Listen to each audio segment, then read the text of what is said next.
주셔서 찬양하겠습니다. 주님 한 분만으로.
주의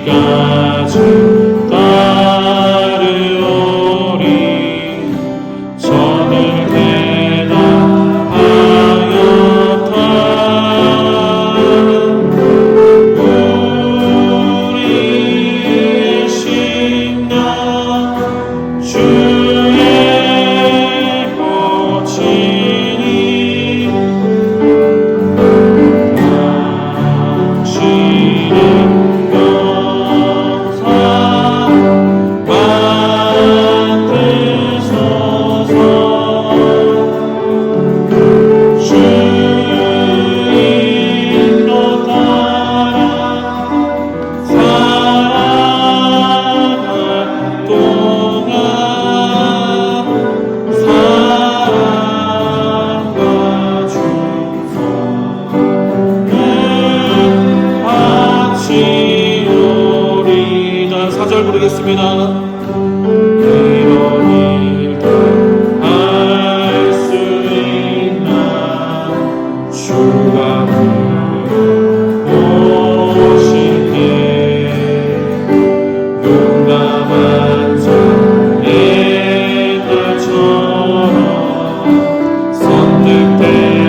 표현 못해도 나 표현하리라.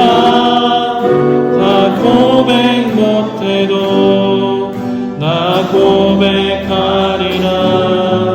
다 알 순 없어도 나 나아가리라. 다 닮지 못해도 나 닮아가리라.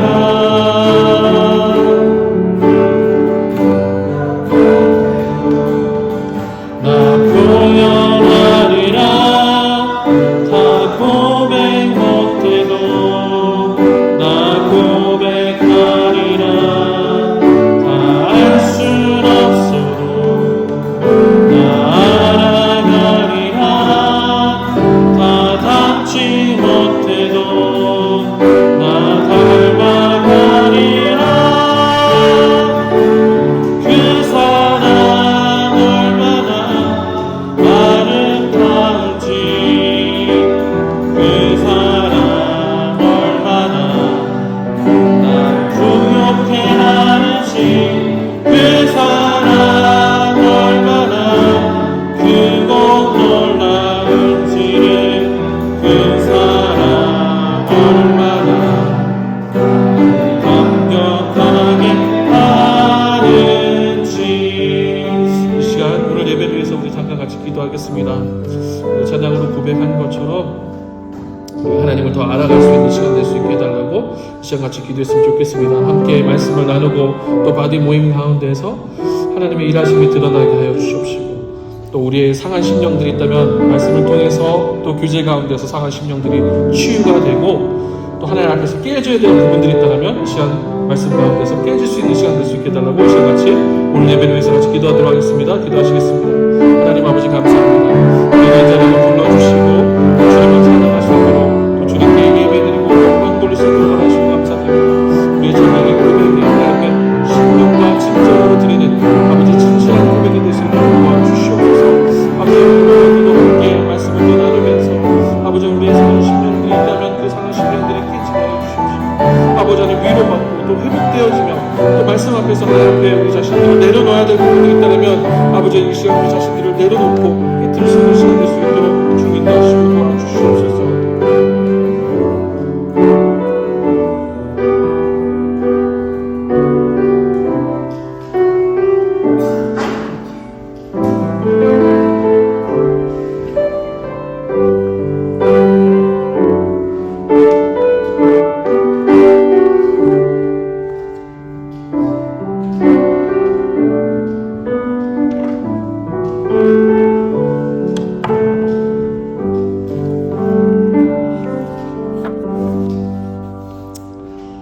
기도하겠습니다.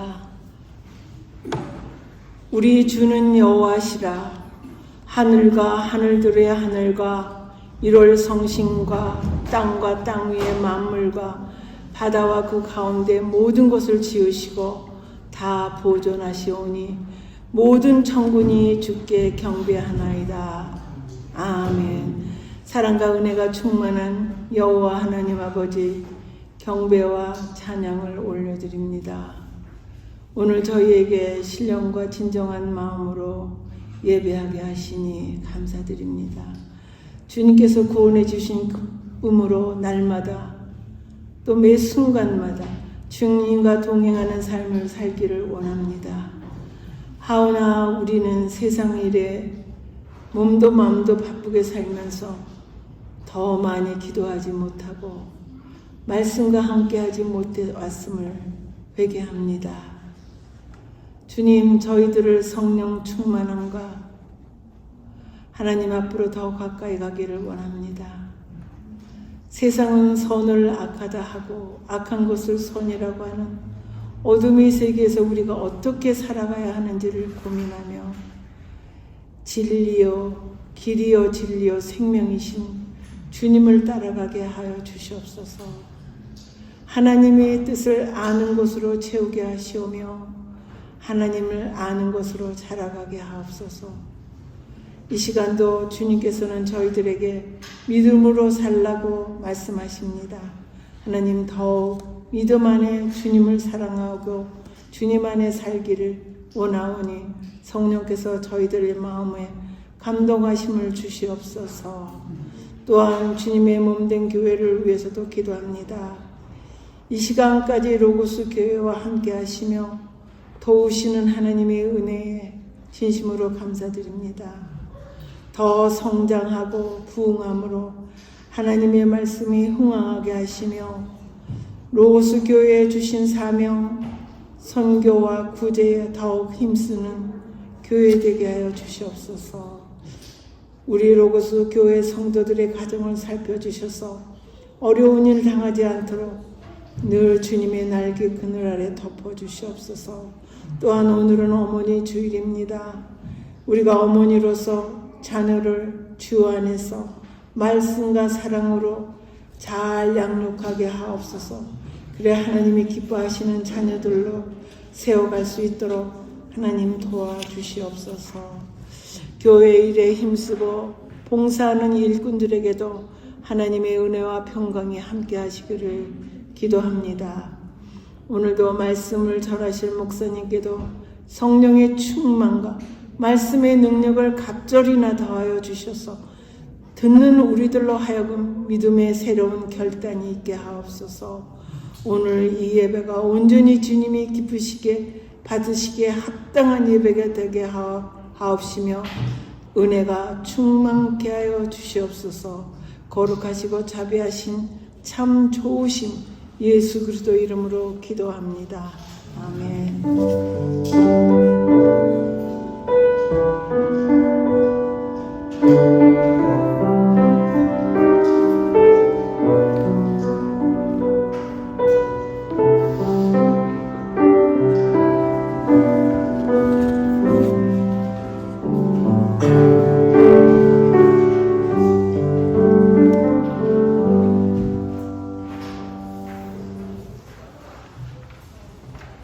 말씀 읽겠습니다. 말라기 3장 13절에서 18절 말씀.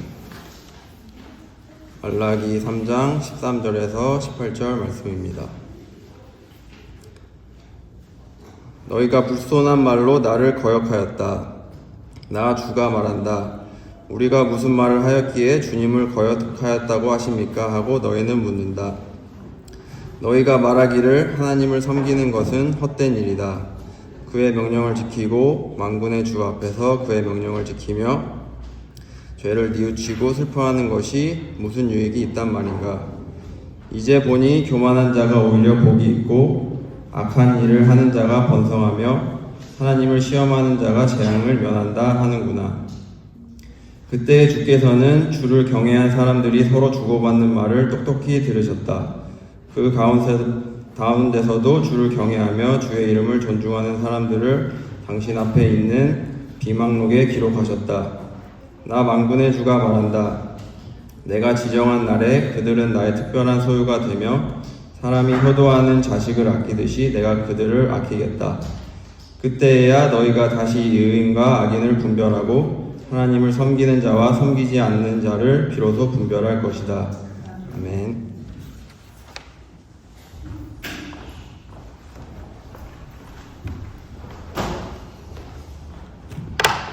오늘 예배 오신 여러분들 환영합니다.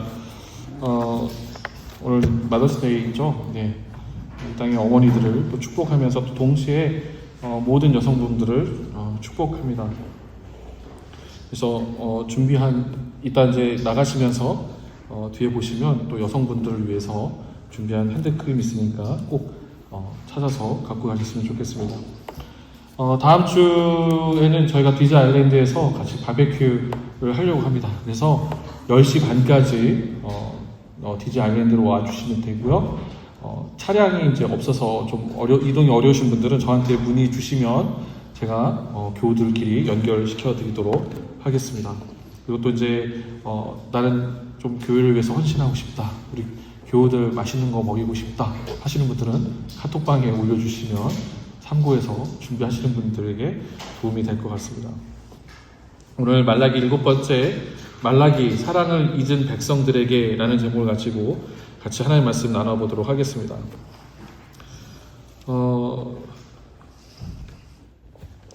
오늘 이 본문 보시면요, 13절부터 보면 너희가 불손한 말로 나를 거역하였다. 나 주가 말한다. 우리가 무슨 말을 하였기에 주님을 거역하였다고 하십니까? 하고 너희는 묻는다. 말라기에는 총 7번 정도 하나님과 이스라엘 백성들이 이야기를 하는 장면이 나옵니다.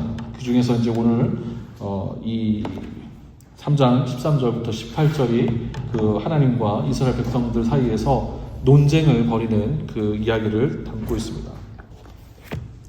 그래서 본문을 보시면요, 이스라엘 백성들과 하나님과 대화로 이루어져 있습니다. 근데 이 대화가 하나님께서 내가 너희를 얼마나 사랑하는지 우리가 이렇게 찬양으로 고백한 것처럼 그런 대화가 아니라, 은혜가 넘치고 감사하는 대화가 아니라 사실은 하나님께서 이스라엘 백성들과 논쟁을 벌이시는 대화에 가깝습니다. 이스라엘 백성들은 하나님께서는 이스라엘 백성들에게 너희가 나를 거역하였다라고 말씀하시고 계시고요. 이스라엘 백성들은 우리는 언제 그런 적 없습니다, 하나님, 이렇게 이야기하고 있습니다. 얼핏 보면 이스라엘 백성들이 너희가 나를 거역하였다라고 말씀하시는 그 하나님의 말씀에 우리는 그런 적이 없습니다 라고 하는 것이 일리가 있어 보입니다. 왜냐하면 한번 생각을 해보세요.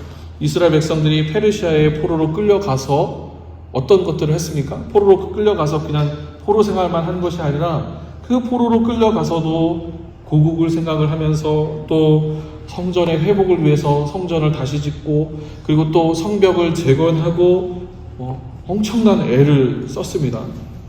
그뿐만이 아니라 이렇게 물리적으로 성전을 짓고 성벽을 재건하는 것뿐만 아니라 바리새 운동도 시작했어요. 말씀으로 돌아가서 하나님의 말씀 가운데서 우리가 살자라는 바리새 운동도 시작했습니다. 근데 이런 보여지는 것과는 다르게 하나님께서는 이 3장 13절에서 너희가 나를 거역하였다, 너희가 말을 참 불손하게 하고 나를 거역하였다라고 거듭해서 말씀하고 계십니다. 자, 14절을 보면요, 너희가 말하기를, 이제 이스라엘 백성들이죠. 이스라엘 백성들이 이제 하나님께서 너희가 나를 거역했다라고 하는데 우리가 언제 그런 적이 있습니까? 라고 하는 그 이스라엘 백성들 앞에 하나님께서 다시 말씀하고 계세요. 자, 그럼 내가 이제부터 이야기를 해줄게. 너희가 나를 거역했던 이야기를 해줄게 라고 하나님께서 말씀하시는데, 그게 14절과 15절을 통해서 이스라엘 백성들이 했던 불순한 말이 이제 나옵니다. 그래서 14절을 보시면요, 너희가 말하기를 하나님을 섬기는 것은 헛된 일이다. 그의 명령을 지키고 만군의 주 앞에서 그의 명령을 지키며 죄를 뉘우치고 슬퍼하는 것이 무슨 유익이 있단 말인가? 15절, 이제 보니 교만한 자가 오히려 복이 있고 악한 일을 하는 자가 번성하며 하나님을 시험하는 자가 재앙을 면한다 하는구나. 자, 14절과 15절이 이스라엘이 어떤 불손한 말을 했는지 잘 나와 있어요. 14절을 보면요, 이스라엘은 하나님을 섬기는 일이 헛된 일이다 라고 선언합니다. 우리가 하나님을 열심히 섬겼어. 우리가 이스라엘 성전도 다시 짓고 성벽도 다시 재건했는데 하나님 섬기는 것이 헛된 일이다, 이렇게 나와 있어요. 왜 이렇게 반응했을까요? 14절 후반절을 보면요, 우리가 알 수가 있는데요, 이 이스라엘 백성들이 계속해서 좀 많이 서운했었던 것 같아요. 14절 후반절에서도 보시면 그의 명령을 지키고 만군의 주 앞에서 그의 명령을 지키며 죄를 뉘우치고 슬퍼하는 것이 무슨 유익이 있단 말인가? 자, 성전을 짓는 것, 성벽을 짓고 예배를 드리는 것들이 이스라엘 백성들이 볼 때는 다 아무런 의미가 없다라고 이야기하고 있는 거예요. 이 14절 후반절에 그의 명령을 지키며 죄를 뉘우치고 슬퍼하는 것, 이것은 무엇을 얘기하고 있냐면 이스라엘 백성들이 하나님 앞에서 행했던 제사를 의미하는 것인데요, 이스라엘 백성들이 하나님께 드렸던 제사는 자신들의 죄를 회개하고 하나님께 제물을 바침으로써 죄를 뉘우치고 슬퍼하는 것을 의미해요. 자, 이게 근데 우리가 글로 읽기 때문에 이게 잘 안 와닿아요. 여기서 지금 이스라엘 백성들이 우리 하나님 섬겨봤는데 말씀도 잘 지키고 하나님 앞에서 죄를 뉘우치고 슬퍼하고 해봐도 소용이 없다, 이게 잘 안 와닿잖아요. 좀 상상력을 발휘하실 필요가 있어요. 제사를 한번 생각을 해보세요. 이스라엘 백성들이 드렸던 제사를. 이스라엘 백성들이 제사를 드릴 때에는 비둘기나 혹은 아주 작은 참새 같은 것도 드리지만 대개는 그 예배를 위해서 소나 양을 데리고 올 때도 있어요. 그러면 그 소나 양을 데리고 막 그 양을 끌고 오는 거예요. 소나 양을 끌고 성전 뜰까지 끌고 오는 거예요. 그러면 여러분들이 여기 계신 분들은 소를 몰아보신 분들이 한 분도 없으시겠지. 우리 안수 집사님 소 한번 몰아보셨나요? 소 몰아보신 분 계세요? 소. 우리 서울 분들은 안 몰아보셨을 것 같고요. 소 몰아보신 분 있으세요? 안수 집사님 있으세요? 예, 저도 충청도에서 태어났는데 우연한 기회에 체험하러 가서 소를 한번 옆에서 이렇게 줄을 붙잡아 본 적이 있어요. 소가 잘 움직이나요? 절대 잘 안 움직입니다. 한번 소나 양이 한번 고집을 피우면 절대 안 움직여요. 그러면 제물을 드린다라고 하는 것은 소나 양을 데리고 성전 앞으로 가는 거예요. 그러면 이 소나 양이 자기가 죽으러 간다는 거 알죠? 절대 안 움직여요. 그럼 그걸 끌고 가야 되는 거예요. 어떻게 해서든지. 그러면 막 그거를 힘들게 끌고 가요. 근데 그것으로 끝나는 것이냐? 아니죠. 거기서 제사장들이 이 제물을 받아요. 제물을 받아서 그 소와 양을 잡아요. 그러면 그 소리가, 그 울음소리가 얼마나 크겠어요. 그 소나 양을 잡아서 각을 뜨고 그거를 다 분해해가지고 소는 장은 내장대로 살은 살대로 다 이렇게 하면 그 성전 앞이 우리가 생각할 때는 우리 지금 예배당 들어오는 것처럼 뭐 이렇게 잘 따여져 이렇게 주차장으로 파킹하고 뾰족하고 들어와가지고 이렇게 계단 올라와서 예배를 드린다라고 생각하지만 그렇지 않아요. 성전 앞에는 온갖 울음소리와 온갖 피비린내가 진동하는 거예요. 그러면 그 소리를 들으면서 그렇게 제물을 바치면서 그 옆에 서 있는 거예요. 그러면 그것만으로 끝나는 것이 아니라 내 죄를 소나 혹은 양이나 혹은 비둘기나 이런 곳에다가 내 죄를 전가시키는 의식을 하는 거예요. 그러면 거기서 막 그 짐승들이 이제 죽으면서 나는 소리와 울음소리, 이것을 보면서 이스라엘 백성들은 어떻게 하냐면 내가 죄를 지어서는 안 되겠구나. 내 죄가 이 제물을 통해서 전가되어져서 피가 튀고 눈물이 나고 소리가 나고 하는 걸 보면서 아, 내가 진짜 다시는 하나님 앞에서 범죄하면 안 되겠구나. 이렇게 하는 거예요. 그러니까 쉬운 것이 아니죠. 하나님께 회개하면서 제물을 바치고 죄를 뉘우치고 슬퍼하는 것, 이게 결코 쉬운 것이 아니에요. 그 완전히 몸으로 다 귀로 눈으로 다 보면서 듣는 거예요. 제물이 제단에 올라가면서 피가 흐르고 제물의 울음소리가 울려 퍼질 때 이스라엘 백성들은 하나님 앞에서 범죄한 것이 어떤 결과를 초래하는지를 분명하게 알게 되는 것이죠. 그래서 제사를 보는 것만으로도, 듣는 것만으로도 우리가 얼마나 잘못했는지를 진짜 제사를 드려보면 알게 되는 것이죠. 그런데 14절의 뒷구절을 보면요, 이스라엘 백성들이 그렇게 예배를 드리다가, 그렇게 제사를 드리다가 이런 게 무슨 유익이 있냐? 이렇게 우리가 그렇게 동물을 잡고 눈물을 흘리고 죄를 하고 하나님의 말씀은 율법을 600가지가 넘게 지키게 하는 것들이 아무런 유익이 없다라고 이야기를 해요. 자, 오늘 식으로 생각해보면요, 이스라엘 백성들이 이런 불만은 어떤 때는 우리도 종종 이렇게 말할 때가 있죠. 15절이 그런 마음을 잘 표현해주고 있어요. 15절 보시면 교만한 자가 오히려 복이 있고 악한 일을 하는 자가 번성하며 하나님을 시험하는 자가 재앙을 면한다. 이 15절이 우리의 마음을 잘 표현해 주지만 어떠냐면 열심히 예배를 드리고 열심히 말씀을 지켜 행하고 뭐 이렇게 우리가 열심히 주일날 이렇게 마더스데이 때 나와서 예배 드리고 또 좋은 날씨에 또 같이 하나님 앞에 자기 자신의 시간을 드리는데 오히려 교회 안 다니고 자기 하고 싶은 대로 사는 사람들이 이 세상에서 더 잘 되지 않는가? 이런 마음을 우리도 가끔씩 품지 않습니까? 근데 이스라엘 백성들도 이런 마음을 품고 있었다는 것을 본문이 잘 보여줘요. 그런데 이 오늘 본문 전체를 살펴보면요, 하나님께서 이스라엘 백성들의 우리가 예배를 드린들 무슨 유익이 있겠는가라는 것에 하나님께서 상당히 민감하게 반응하세요. 13절을 보면 하나님께서는 불손한 말로 이스라엘이 나를 거역하였다라고 말씀하세요. 야, 나 그냥 서운하다 이렇게 말씀하셔도 그냥 될 법한데 하나님께서 나를 거역하였다라는 말씀을 하고 계시다는 거예요. 불손한 말을 했다고 하셔도 충분할 것 같은데 하나님께서는 너희가 나를 거역했다라고 말씀하십니다. 그러면 하나님은 옹졸하신 하나님이실까요? 하나님은 그냥 질투의 화신일까요?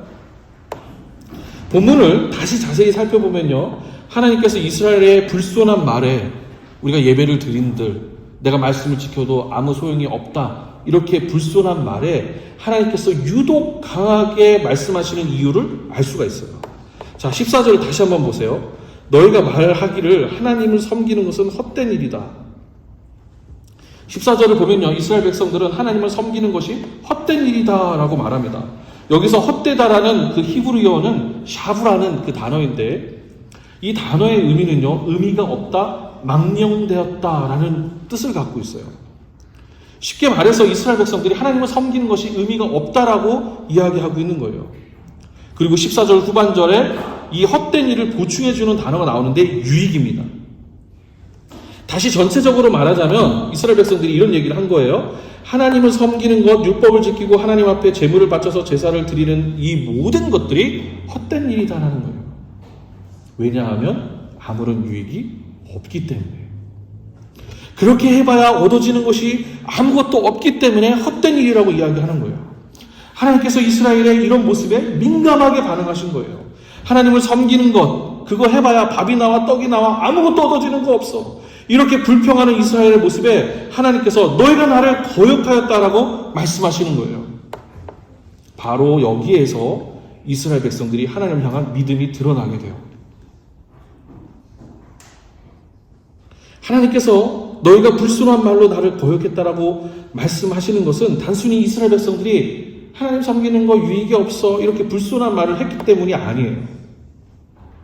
지금까지 이스라엘 백성들이 율법을 지키고 하나님께 예배를 드린 목적이 하나님을 예배하고 하나님의 뜻대로 살아가는 것을 위해서가 아니라 말씀을 지키고 예배 드림을 통해서 하나님께서 나한테 무엇인가를 주실 것을 기대하고 있기 때문에. 그런데 그것이 이루어지지 않으니까 예배고 뭐고 말씀 지키고 그런 것이 하나도 내게 유익이 없어. 이 마음이 드러났기 때문에 하나님께서 이스라엘이 나를 거역했다라고 말씀하신 거예요. 그러니까 예배의 목적이, 말씀을 지키는 목적이 진짜 하나님을 알아가고 하나님을 사랑하고 하나님을 예배하기 위해서 하는 것이 아니라 내가 말씀을 잘 지키면, 내가 열심히 예배를 드리면 하나님께서 뭔가 하나는 나에게 주시겠지라는 그 이스라엘 백성들의 속마음이 드러났다라는 거예요. 그러니까 이 말라기 본문을 통해서 이 본문이 우리에게 이야기하고자 하는 것이 있어요. 당신이 예배를 드리는 마음은, 하나님을 예배하는 마음은, 하나님을 사랑한다라고 하는 마음은 어디에 있는 것입니까? 오늘날의 언어로 바꿔 말하자면 내가 열심히 신앙생활을 하는 거, 그리스도인으로서 예수님을 따라서 사는 거, 열심히 예배드리고 말씀 앞에 바로 서려고 하는 거, 그거 해봐야 아무런 유익 없어. 아무것도 얻어지는 거 없어. 이렇게 말할 때, 또는 이런 마음으로 신앙생활을 할 때 하나님께서는 너희가 불순한 말로 나를 거역했다라고 말씀하고 계시는 거예요. 그러니까 즉 예수를 믿는다고 해서 떡이 나오고 밥이 나오고 내가 잘 되는 거 아니라는 얘기예요. 그렇게 그것을 기대하면서 예수를 믿는다라고 한다면 그게 불순한 거라는 거예요. 하나님을 거역한다라는 거예요. 근데 오늘날 많은 그리스도인들이 예배를 그렇게 생각하는 경우가 있어요. 신앙생활을 그렇게 생각하는 경우가 있어요. 예수를 믿으면, 내가 하나님 앞에 이렇게 헌신하고 봉사하고 하나님의 말씀을 알면, 내가 하나님 앞에 기도를 하면 하나님께서 이거 해주시겠지. 하나님께서 뭔가 나에게 복을 내려주시겠지. 아니라는 거예요. 예수 믿는다고 해서 내 가문이 잘 되고 내 범사가 잘 되고, 아니에요. 그렇지 않아요. 신명기 11장 1절을 보면요, 하나님께서 이 신명기 11장 1절을 보면 모세는 이스라엘 백성들을 모아놓고 이런 얘기를 해요. 어떤 얘기를 하냐면, 당신들은 주 당신들의 하나님을 사랑하며 그의 지인과 법도와 규례와 명령을 항상 지키십시오. 모세가 이스라엘 백성들에게 가장 먼저 한 이야기는 하나님을 사랑하라는 얘기였어요. 창세기, 출애굽기, 레위기, 민수기 그리고 신명기에 이르기까지 엄청나게 길고 복잡한 이야기가 나오는 것 같지만 간단히 한 문장으로 요약을 하면요, 하나님께서는 이스라엘을 사랑하시는 이야기예요. 사랑의 메시지예요. 하나님께서 아담을 지으시고 아브라함을 가나안으로 부르시고 이삭, 야곱을 거쳐서 이스라엘이 되게 하시고 이집트에서 이스라엘을 부르신 것은 이스라엘을 향한 하나님의 사랑 이야기예요. 이것은 한 민족에 대한 이야기이면서도 동시에 본문을 읽고 하나님을 믿는 사람들에 대한 이야기예요. 우리가 이 자리에 나와서 예배를 드립니다. 우리가 나와서 예수를 믿게 되고 하나님을 예배하게 됩니다. 우리의 인생들을 그렇게 믿음의 신앙의 여정들을 살펴보면요, 길죠. 아주 수많은 이야기들이 다 섞여 있어요. 그런데 좀 더 고민해서 그 안에 들어가다 보면 이스라엘, 그리고 또 뭐 아브라함, 이삭, 야곱, 여기 나와 있는 사람들을요, 솔직히 이야기해서 잘 살펴보면요, 무엇 하나 잘하는 거 없고 평범한 사람들이었어요. 평범한 사람들. 의심이 많고, 아브라함 같은 경우는 자신의 아내를 누이라고 여러 차례 거짓말하고, 이삭 같은 경우는 매사 모든 것들이 두려웠어요. 야곱도 뭐 똑같았죠. 근데 그들을 하나님께서 사랑하신다라고 말씀하신 거예요. 뭐 하나 잘난 거 없는데, 뭐 했다고 해서 하나님께서 사랑하신 것이 아니라 하나님께서 그렇게 평범하고 아무것도 보잘것없는 그 한 사람을 택해서 하나님의 백성으로 삼으신 것처럼, 마찬가지로 이 자리에 별 다른 거 없는 평범한 우리, 때로는 하나님 앞에서 거짓말하고, 때로는 하나님 앞에서 내가 내 이익을 강조하고, 하나님을 믿는다라고 하지만 하나님 이것도 해줬으면 좋겠어요, 저것도 해줬으면 좋겠어요, 하나님 내 소원을 좀 들어줬으면 좋겠어요 라고 이야기하는, 하나님의 입장에서 볼 때는 불손하고 하나님을 거역한 사람들을 하나님께서 부르셨다라는 거예요. 그 모든 과정들이 사실은 무엇을 이야기하냐? 하나님이 우리를 사랑하신다라는 것을 보여주는 거예요. 내가 뭐를 했기 때문에, 내가 이쁜 짓을 했기 때문에, 내가 어떤 하나님이 보시기에 어떤 행동을 했기 때문에 사랑하는 것이 아니라, 의심 많고 거짓말하고 매사 두려워하고 뭔가 파탄이 되어 있음에도 불구하고 끊임없이 하나님께서는 우리를 사랑하고 계시다라는 것을 이 창세기, 출애굽기, 레위기, 민수기, 신명기를 통해서 보여주신 거예요. 그리고 그 본문을 읽는 사람으로 하여금 하나님께서는 이스라엘을 하나님께서 사랑하신 것처럼 나도 너를 사랑한다라는 것을 말씀하시는 거예요. 그런데 사랑을 받는 사람은요, 사랑의 소중함을 잘 알지 못해요. 여기 하나님이 우리를 사랑하신다 라고 얘기했었을 때 막 눈물이 흐르면서 감사합니다 하나님, 이거는 웬만큼 성령이 충만하지 않고서는 여러분 눈물 한 방울도 나죠.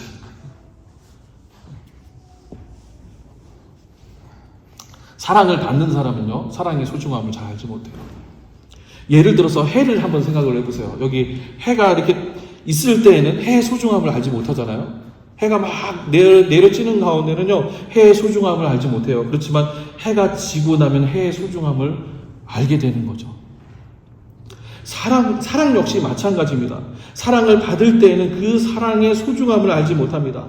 아브라함, 아담, 이삭, 야곱, 그리고 이스라엘이 된 이스라엘 백성들 역시 하나님께서 사랑하실 때 하나님께서 택정하여 부르셔서 그들로 하여금 출애굽도 하게 하시고, 그들로 하여금 광야에서 하나님께서 계속해서 낮에는 구름 기둥으로 밤에는 불 기둥으로 지켜보실 때에도 이스라엘 백성들은 하나님의 사랑을 인지하지 못했어요. 시편 저자의 고백처럼 사망의 음침한 골짜기를 다녀서 정말 죽을 위험 가운데 있을 때에도 이스라엘 백성들은 우리는 하나님께서 함께 하심을 인지하지 못해요. 사랑이라는 것이 그런 거예요. 고린도전서 13장에 보면요, 사랑에 대해서 이야기를 하고 있어요. 근데 그 사랑에 대해서 뭐라고 이야기하고 있냐면, 하나님의 사랑을 이야기하면서 사랑의 원형을 이야기하는데, 사랑은 무례하지 않고 오래 참고 온유하기 때문에. 그러니까 사랑을 받는 사람은 잘 알지 못하는 거죠. 이스라엘은 하나님의 사랑을 받고도 잘 알지 못했어요. 선지자들은 그렇게 사랑을 받고도 알지 못하는 이스라엘 백성들을 깨우쳐 주는 거예요. 하나님 얼마나 너를 사랑하시는지. 다윗이 우리아의 아내 바세바를 탐해서 우리아를 전장으로 내보내고 가정을 파탄시키고, 그럼에도 불구하고 막 승승장구할 때 하나님께서는 나단 선지자를 통해서 잘못된 길을 걸어가고 있습니다 라고 말씀하셨어요. 그러니까 그 가운데 사랑을 받고 있을 때 우리는 알지 못해요. 사실 솔직히 한번 생각을 해보세요. 이제 묵상이 필요할 때, 내 삶 가운데 우리가 하나님과 침묵 가운데서 하나님과 깊은 가운데로 피정으로 이렇게 떠나는 것들이 필요한데, 우리는요, 지금 벌어지고 있는 모든 상황에서 조금만 고개를 들고 생각을 해보면요, 여기까지 있는 것, 우리가 여기 이 자리에 이렇게 있는 것은요, 하나님의 은혜가 아니면 불가능한 거예요. 우리가 인식하지 않아서 그렇지, 하나씩 따지고 보면 하나님께서 당신을 사랑하고 계세요. 우리를 사랑하고 계세요. 우리가 생각할 때는, 우리 지난주에 이제 장집사님이 한국으로 떠나셨잖아요. 애통하죠. 아쉽죠. 막 속상한 마음들이 있죠. 근데 장집사님하고 좀 곰곰이 앉아서 생각을 해봤어요. 가만히 살펴보니까 굉장히 우리가 힘들고 어려운 가운데 하나님께서는 가정을 하나로 만드시는 거예요. 깨진 가정을 하나님께서는 하나로 만드시는 거예요. 먹고 살 길이 막막한 가운데에서 하나님께서는 한국에서 살아갈 준비들을 하나씩 다 예비하고 계시더라고요. 장집사님한테 제가 그렇게 여쭤봤어요. 집사님 한국에 가시면 뭐 하고 사실 거예요? 앞으로 어떤 일을 하시면서 사실 거예요? 살 방법은 있으신 거예요? 목사님, 제가 아직 다 오픈할 수는 없지만 하나님께서 이런 것들을 예비하셨더라고요. 벌어지고 있는 상황 가운데서 잠깐 멈춰서 고개를 들고 살펴보면요, 하나님의 은혜가 있기 때문에 우리가 이 자리에 있는 겁니다. 하나님의 사랑이 있기 때문에 하나님께서 무례하지 않고 오래 참고 온유하심으로써 하나님께서 우리와 함께하고 계시다는 거예요. 모세는 불타지 않는 떨기나무에서 상징적인 모습이죠. 상징적인 표현이에요. 불타지 않는 떨기나무에서 하나님을 만남으로써 하나님께서 모세를 얼마나 사랑하신지를 알게 되었어요. 하나님께서 우리를 얼마나 사랑하신지를 알게 되었을 때 우리는 이전의 삶에서 새로운 삶으로 살게 돼요. 우리 그것을 본 어게인 하게 되는 거죠. 그래서 신명기 11장 1절에서 모세는 법도를 지키십시오, 하나님의 율법을 지키십시오, 이런 이야기보다도 가장 먼저 하나님을 사랑하십시오 라고 이야기했어요. 하나님을 사랑하십시오, 그리고 규례와 명령을 지키십시오 라고 얘기했어요. 사랑을 하면 사랑하는 사람이 원하는 것을 들어주기 위해서 노력합니다. 사랑하면 자신을 낮춥니다. 하나님께서는 우리를 사랑하시기 때문에 자신을 낮추셔서 인간으로 오셨습니다. 다시 말라기 본문으로 돌아가서 3장 14절에서 이스라엘 백성들이 말하는 하나님을 섬기는 일이 헛된 일이다, 왜냐하면 아무런 유익이 없으니까 라고 하는 이 말이 하나님 보시기에는 얼마나 오만방자한 말인지가 사실은 이 본문을 통해서 우리는 알 수 있는 것이죠. 이 말은 공개적으로 나는 하나님을 사랑하지 않아 라고 말하는 것입니다. 이 말은 하나님을 부정하는 것입니다. 하지만 나는 그렇게 반응하더라도 하나님은 우리를 끝까지, 하나님의 사람들을 끝까지 사랑하신다라고 말씀하고 계십니다. 우리가 하나님의 사랑을 무시하고 하나님께서 사람을 통해 유익을 보시는 존재로 하나님을 전락시키고 많은 그 상황 가운데서도 하나님께서는 끝까지 우리를 사랑하십니다. 말씀을 들으시는 형제자매 여러분, 13절과 14절의 이스라엘의 모습이 얼마나 하나님을 거역하는 말인지 우리는 기억할 필요가 있습니다. 만약 우리가 예배드려봐야 아무 소용없어, 이 시대 가운데에서 예배드려봐야 아무 소용없어, 말씀 지켜봐야 아무 소용없어, 왜냐하면 아무런 유익이 없으니까, 이 말이 얼마나 하나님을 무시하고 하나님을 거역하는 말인지 우리는 기억할 필요가 있습니다. 자, 16절 보겠습니다. 3장 16절. 그때 주님께서는 주님을 경외한 사람들이 서로 주고받는 말을 똑똑히 들으셨다. 그 가운데서도 주님을 경외하며 주님의 이름을 존중하는 사람들을 당신 앞에 있는 비방록에 기록하셨다. 하나님께서 사람들의 말씀을 들으셨어요. 하나님께서는 우리와 함께 계시는 하나님이시죠. 우리 안에 내주하시는 성령을 통해서 사실은 우리와 함께 교통하고 계시는 분이에요. 하나님께서는 그래서 우리의 마음의 고백들, 또 우리의 마음의 생각들도 아시는 분이세요. 근데 이 가운데에서 주님을 경외하는 사람들, 주님을 존중하는 사람들이 있다라는 거예요. 저는 이 구절에 굉장히 주목했어요.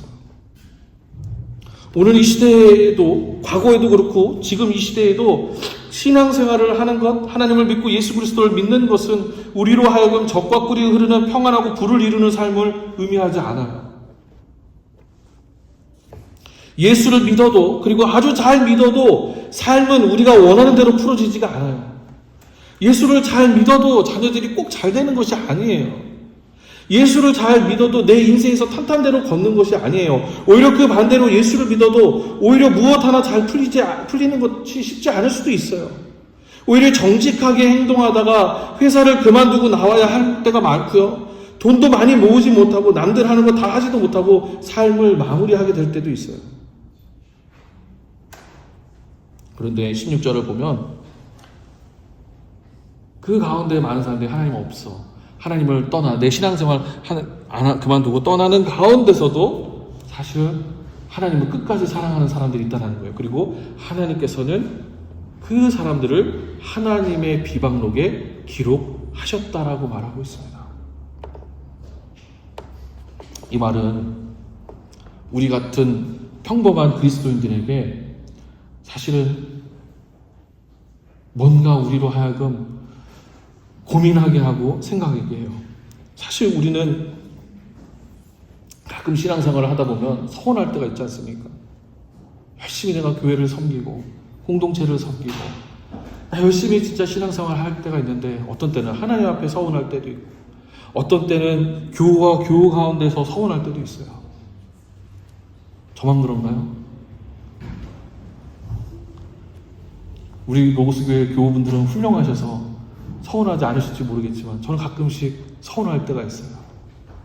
서운하다. 섭섭하다. 근데 이 본문은 무슨 얘기를 하고 있냐면 사람들은 몰라도 아무도 알아주지 않아도 하나님은 아신다라는 거예요. 하나님을 사랑하는 것, 그래서 묵묵히 말씀대로 사는 것, 아무도 모르는 것처럼 보이지만 하나님은 아신다라는 거예요. 이것이 우리 로고스 교회 교우분들 마음 가운데 깊이 새겨졌으면 좋겠어요. 우리가 이 별로 많지 않은 숫자들 가운데서 같이 교회를 섬기고 또 이 넉넉지 않은 삶 가운데서 보살피고 삶을 살아가는 것, 그리스도인으로 살아가는 것이 쉽지 않을 거예요. 어쩌면 이 3장 14절과 15절에서 나왔었던 이스라엘 백성들의 고백이 우리의 고백이 될 때도 있어요. 내가 열심히 교회를 다녀봤는데, 열심히 신앙생활을 해봤는데, 진짜 별거 없어. 아무것도 없는 것 같아. 하나님을 믿는다고 열심히 섬기고 했는데 정말 하나님께서 축복해 주시고 이렇게 잘 되게 해주시는 것이 아니라 그냥 그만 그대로 있는 것 같아. 아니 그러면 사람들이라도 좋아서 좀 내가 교회에 가가지고 했었을 때 아이고 어서 와 이렇게 해주는 것이 아니라 맨날 왔어요 집사님 이렇게 하고 그럴 때 섭섭하다. 하나님은 아무도 모르는 것처럼 보지만 하나님은 아신다라는 거예요. 그리고 17절을 보시면 하나님께서 비방록에 기록한 사람들을 특별한 소유로 아끼겠다라고 말씀하세요. 겉으로 볼 때는 표시가 나지 않지만 마지막 날에는 드러나게 되는 것입니다. 교우 여러분, 오늘 본문을 꼭 기억하시면서 하나님은 알고 계세요. 예전에 어느 집사님하고 이야기를 할 때 목사님 제가 이렇게 고생하고 이렇게 힘들게 사는데 아무도 그걸 몰라요. 남편도 몰라요. 자식들도 몰라요. 이런 얘기를 하시는데 그때 하나님은 알고 계세요. 그 말씀 한마디에 그 집사님이 굉장히 큰 위로를 받으시는 것을 봤어요. 마찬가지죠. 우리의 삶 가운데 힘들고 어려운 일들이 있지만 끝까지 하나님을 사랑해 갈 때 하나님께서는 기억하시고 그것을 기록해 놓으신다라고 말씀하고 계십니다. 마지막 날에 하나님 앞에 가서 착하고 충성된 종아 내가 잘하였도다 칭찬받는 저와 여러분이 되시기를 주의 이름으로 축원합니다. 같이 기도하겠습니다. 하나님 아버지 감사합니다. 오늘 우리가 함께 말씀 나눈 대로 우리가 정말 하나님을 힘써 사랑할 수 있는 우리들이 될 수 있도록 때로는 서운한 마음도 들고 때로는 예수 믿는 것이 아무런 유익도 되지 않는 것 같아 라는 마음이 들 때마다 오늘 말씀을 기억하면서 하나님은 아신다 라는 것을 기억하는 우리 로고스 교회 공동체 될 수 있도록 주님 인도하시고 도와주시옵소서.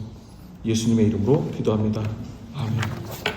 우리 다 같이 일어나셔서 내 구주 예수를 더욱 사랑 같이 찬양하겠습니다.